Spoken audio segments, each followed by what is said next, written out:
Hold up.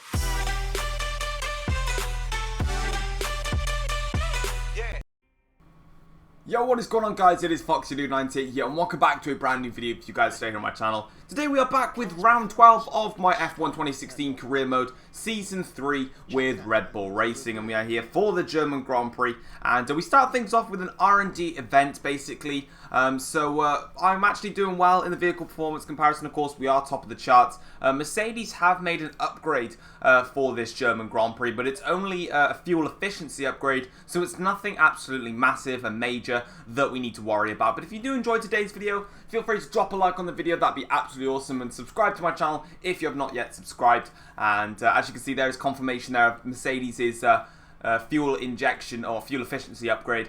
And as you can see, we're actually working towards the third engine upgrade for this team. I don't think we're going to get enough resource points to get this for Belgium, but I'm hoping to get the second engine upgrade ready for the Italian Grand Prix, where straight line speed is going to be absolutely crucial, and that's exactly what I'm working towards. So, yeah, as you can see in the drivers' standings, we're about 49 points clear, I believe, of Lewis Hamilton, so we're doing very nicely in the Drivers' Championship. And you can see there from the leaderboards, we had a very, very strong start to the season, but we've only managed to win one in the last 4 races. So we definitely want to try and change that around soon, try and get our form back up, back to where it was at the start of the season, where we won many races in a row. We won 4 in a row to start off the season. But moving on into the track acclimatization test, we got around there perfectly with just one green somewhere in the lap and the rest was purple. Onto the tyre wear test, we had no problems with tyre wear around here on the yellow mark soft tyres. So we came through there and completed the tyre wear test nice and comfortably indeed. And onto the track, a qualifying simulation run here, nearly going into the back of Felipe Massa there as he brakes very early to go into the pits. Pretty weird stuff there from Felipe. Should have probably moved over earlier, but who cares? We still got the perfect score there for the qualifying simulation run, so we're not going to complain about that. And as you can see, we are stacking up these resource points ready for that engine upgrade that I would like to get for the Italian Grand Prix. Because for the Belgian Grand Prix, I feel like even though I'll probably not be the quickest in the first and final sector in Belgium, the middle sector is probably one of the most crucial sectors of the entire lap, and I feel like I'm fast. I should be fast around there. So I'm really hoping the Italian Grand Prix is what I'm really nervous about and what I'm focusing on at the moment. But onto qualifying we go then, and my team want me to qualify on the front row and beat Ricciardo and Hamilton, and we start things off quite strongly here in Q1, setting the fastest lap time. But I do believe it was beaten by Lewis Hamilton with Ricciardo and Rosberg qualifying on the soft tyres as they am going to just use the harder compound to get them through to Q2, which is probably what I should be doing, but I just stick to using the super soft tyres.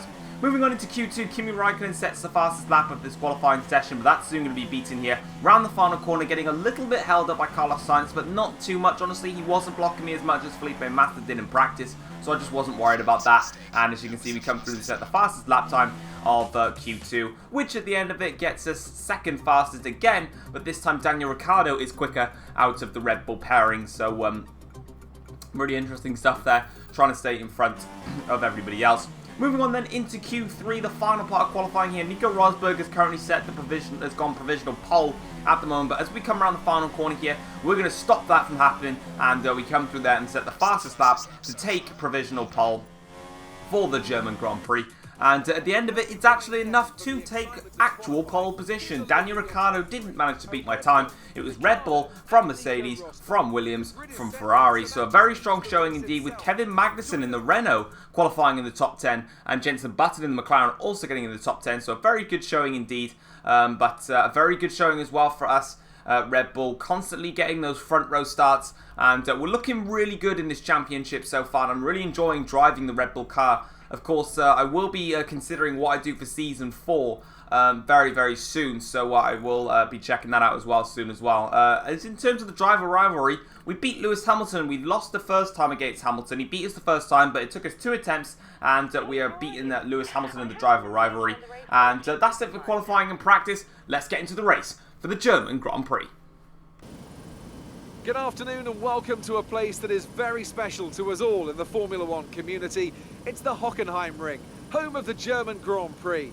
Always good for a close scrap is Hockenheim. Think back to Alonso, Ricciardo, Vettel as recently as 2014, and I'm expecting some more strong racing today. We're racing in the Rhine Valley this weekend at the home of many of the sport's finest competitors. The 2.8-mile Hockenheim Ring requires precision through the technical stadium section and great raw speed down the long, flat-out curve towards the popular overtaking zone of the Turn 6 hairpin. Watch out for a lot of wheel-to-wheel action there today. And joining me on this journey today is Anthony Davidson. Now, Ant, it's the home race for Mercedes, so tell me from your perspective as a driver, does a team's attitude change for their home race? Obviously a home victory, particularly good marketing, you think, play on the national pride side of things a bit, but do you see that all come through at all? Not really, to be honest. I mean, you do get a bit of a pep talk, I suppose. There's certainly somewhat of a raised sense of importance when it's the team's home race, but at the end of the day, we're all professionals. I mean, I want to win every race I compete in, and the teams want to win every race they compete in too. So the stakes are unbelievably high at this level. I mean, the effort is 100%, 24/7 all year round, whether it's your home Grand Prix or not. Okay, remember to protect the inside on the run down to turn 1. Make yourself as wide as possible, robust but fair. So before the off, let's remind ourselves of yesterday's qualifying session with a look at the starting grid. It's Red Bull in pole position then, with Daniel Ricciardo slotting in alongside. Looking down the rest of the grid we have Rosberg, Hamilton, Valtteri Bottas, and Massa, Vettel, Raikkonen, Button, and Kevin Magnussen, Hülkenberg, Perez, Fernando Alonso, and Kvyat, Sainz, Palmer, Romain Grosjean, and Rio Haryanto, Gutierrez, and Wehrlein, Felipe Nasser, and Marcus Ericsson rounds off the grid. And with preparations almost complete, let's head down to the track. Alright then guys, as you can see we are here on the grid for the German Grand Prix, and we're going to be going with a little bit of a different strategy for today's Grand Prix. We're going to be starting the race on the red marked super soft tyres, and we're actually going to be changing to the white marked medium compound tyres and not the yellow marked soft tyres. So we're going to be going from the quickest compound of tyre allocated for the German Grand Prix to the slowest compound of tyre for the second stint. So we're going to be doing the one stop, which kind of begs the question of will there be people trying to two stop and will it work out for them? But anyway, we're going to get on with things here on the grid on this formation lap, but then we're going to be skipping it all the way onto the grid, which is right about now. So as you can see, we're going to be going to 5 red lights here for this German Grand Prix, and it is lights out when we go for this German Grand Prix, and it's a brilliant start from us indeed. Superb traction off the line here. Rosberg and Ricciardo are going to have to watch my rear wing, and they've all of a sudden battled into turn 1, and look at the gap we've already got at the start of this race. A fantastic start for us here at this German Grand Prix, and nothing's gone wrong for us, and there's a lot of battles behind. Nico Rosberg is in front of Ricciardo, but Ricciardo instantly takes that place back, and as we come down the long back straight, you couldn't really say straight, you could say straight, but it's a kinking left-hander, and then we're going to be coming into the difficult braking zone of the hairpin here. But literally, already at the start of this race, I'm in a little world of my own right now. No one's troubled me at the start. I've got a fantastic start off the line, and now we just need to start focusing and seeing what we can do and what we got. We've got a nice comfortable gap, so we can start managing these tyres and thinking about taking these then towards our first pit stop, which is going to be at the end of lap 4, I believe our pit stop was. So we definitely need to start working for that now. We've got a nice comfortable gap in front of us, about 2.5 seconds already over Daniel Ricciardo. So we've got a nice clean buffer, so we can definitely afford to not really wrestle with my super soft tyres. I can now go as quick as I possibly can and have no problems in terms of battling other drivers yet. Round the final corner we go here, going and taking the exit nice and perfectly there. Round across the start finish line here. We set the fastest lap of the Grand Prix, of course, as we are the first driver to come across the line here, and round we go. For what has been probably the easiest first lap I've ever done in a Formula 1 career mode video so far this season. Having a look at the replay off the start, we basically just absolutely bolted off the line. Into turn 1 we went. Ricciardo and Rosberg were going to go alongside, so it was clear that they were going to be battling each other. That cost them crucial time. Down into turn 2 we go. You can't see it from this angle, but Nico Rosberg actually goes for a run on Ricciardo. He obviously he actually made the move stick, but then Daniel Ricciardo does fight back and retakes the position from Rosberg. You can see it there. So Rosberg, I think, went to the inside into turn 2, outbraked himself, and Ricciardo did a switchback move on him. But you can already see here a massive amount of cars all battling there, and then there's just me off into the ditch. I'm literally, right now, this start has just replicated a pre-Ferrari Sebastian Vettel in his Red Bull days. literally just getting off the line well, trying to get out of this DRS zone, which we've done quite nicely, and going to go and control the race. But, of course, this is just the end of the first lap. I don't really know how fast the AIs are on true pace. We just need to see that. So as you can see now, coming through the stadium section here with my beautiful Red Bull car, and coming now into this section here, they'll be rooting for Mercedes, the German crowd, of course, with Mercedes' manufacturer home Grand Prix this is. So they definitely want to impress in front of the German crowd. Round the final corner we go here, and that is basically going to be it. Not a lot to talk about on that first lap, because quite frankly, that was the best first lap I probably had in my career mode video. Now, skipping on, this is lap 2 of the Grand Prix, guys. So literally the second lap of this race, Lewis Hamilton was closing in on Daniel Ricciardo, and I saw this on the leaderboards.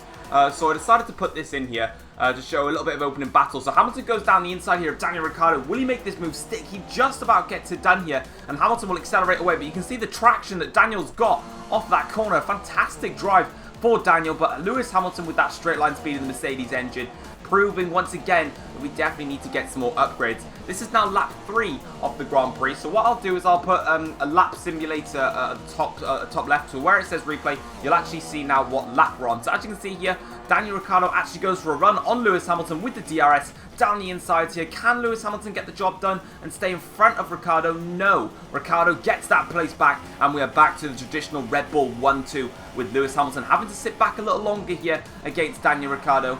And look, we're back to myself. I'm actually in this Grand Prix, guys. I am racing, trust me. But we're coming in for our pit stop now here at the end of lap 4. And we're going to be going on to the medium compound tyres, which we've got to take about 14 laps in this Grand Prix. So a very long stint here on the medium tyres coming up. But we should be able to take them the distance. And that'll be us sorted for the race. So as you can see them popping on the medium compound tyres. This time, the Red Bull mechanics have obviously been told off by Christian Horner and Dr. Helmut Marko for their poor pit stops that they gave me in Silverstone, and they've definitely done their job here in Germany, and they put me out in a very nice gap indeed. Traffic's about 2-3 seconds in front of me, and I've got traffic that was behind me, but I'm in front of them. So a beautiful pit stop and well timed by the team there, so very good stuff. I'm happy with that. Moving on to lap 7 of the Grand Prix, and a little bit of a weird situation's gone on here. I'm currently on the white marked medium compound tyres. Daniel Ricciardo, who you can see on the proximity arrows right behind me, is on the red marked super soft tyres, meaning Daniel's doing a 2-stop, and he is closed right up to the back of me here, and I'm now in a predicament. Do I hold off Ricciardo, or do I just let him through? As you can see then, we're coming onto the pit straight here. Ricciardo's got so much more speed than myself. Round the outside, will he make it stick? No, he doesn't. Daniel has to sit back a little longer, but now I'm just thinking, do I fight Ricciardo, or do I let Ricciardo go and basically just let him go and complete his 2-stop? On to lap 8 of the Grand Prix, I decided to make my mind up that I'm going to fight Ricciardo, but I'm not going to be as harsh and aggressive as I would normally be. So down the pit straight once again, Ricciardo into the slipstream of my Red Bull. Down the inside here, Ricciardo doesn't make the move stick. He doesn't actually get it done, and he's got DRS now, but I've also got DRS because I'm now close enough to Hulkenberg to get that DRS. So as you can see here, I run very wide on the entrance to turn 2. Compromises me into turn 3 a little bit, but Daniel doesn't capitalise on it, and now I've got the DRS here, so does Daniel. Do I have enough straight line speed here? I'm in rich fuel mixture. I want to try and get past Nico Hulkenberg as quick as I can, and that's exactly what we're going to do. We're going to make a late braking move down the inside of Nico Hulkenberg, and the move is sticks there, and I decide to shove Hulkenberg wide because I want to actually give Ricciardo some time. I don't want Ricciardo battling Hulkenberg behind. I need him to stay in front if that's possible in order to maximise the team's chances, but I am going to be staying in front because, quite frankly, Daniel's only had one real opportunity to get in front of me, and that was at the end of lap 9.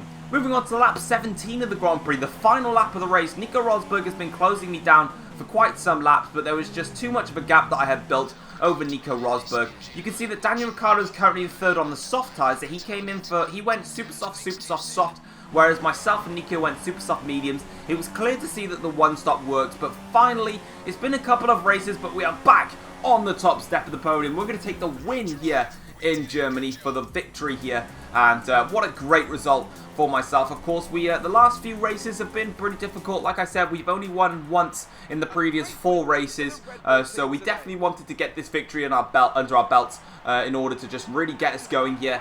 Overall then, in terms of the race itself, we literally dominated the entire German Grand Prix. The only real problems I had was when Daniel was on his second set of super soft tyres and I was on my medium compound tyres. Now, I was considering letting Daniel through, however, Daniel only had that lap when I defended around the inside into turn 1, and when we were attacking Nico Hülkenberg, and then he came into the pits after that lap on the end of lap 9. So really, Daniel only had 2 laps to really battle me, so I didn't see him making much of a charge if he was behind me, to be honest. And so overall then, and apart from that, yeah, Nico Rosberg was definitely fast in that Mercedes in the final stint. I had about a 6-second lap lead or something like that. The gap went down to about 0.8 of a second, so Nico was definitely faster than myself. But at the end of the day, I knew what the gap was, I knew what I needed to do, so I definitely cruised to the finish. But a very, very simple Grand Prix for myself here today. Myself finishing in first. But look at that, Lewis Hamilton has finished all the way down in, I believe, 16th place. Now, it did say that Hamilton had some sort of issue in the Grand Prix, so something's gone wrong with Hamilton and he's lost out. And that means in the driver's standings that both Rosberg and Ricciardo have jumped Lewis Hamilton, but that means that my advantage was 49 points. It's now 67 points in this championship, so our lead is getting a hell of a lot bigger, and we definitely need a lot more bad luck to come our way if we're not going to win this championship this year. Of course, we're definitely going to be moving teams though at Season 4, and stay tuned for the Italian Grand Prix, which you'll see on Wednesday, where I'll be releasing a poll for you guys to vote for who you want me to go for Season 4, and I will have the teams ready. But that's it, guys, for the German Grand Prix. Tomorrow you'll be seeing the Belgian Grand Prix, and until then, guys, I will see you for another video very, very soon. Take care. Peace.